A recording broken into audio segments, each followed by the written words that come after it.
Kita ke sorotan politik, Saudara. Wakil Presiden ke-10 dan ke-12 RI Yusuf Kala merespons pernyataan Presiden Jokowi yang beri bisikan ke partai politik soal capres dan cawapres pilihan relawannya.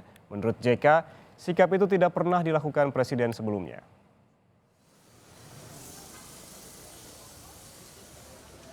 Menurut JK, pemerintahan dulu termasuk dirinya tak mencampuri pilihan parpol saat mengusung capres bacawa pres. Persoalan penentuan calon pemimpin bangsa seyogianya diserahkan pada masing-masing partai.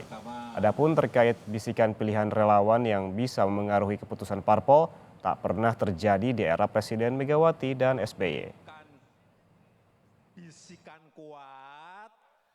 Zaman Ibu Mega, Pak SBY sama sekali tidak mempengaruhi partai politik untuk memilih ini itu enggak. Jadi diberikan kepada partai-partai itu.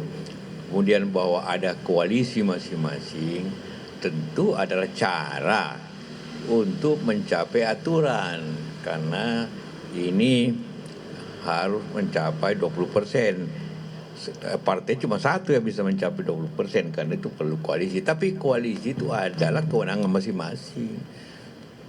Presiden kami tidak waktu jadi pemerintahan tidak mencampuri itu.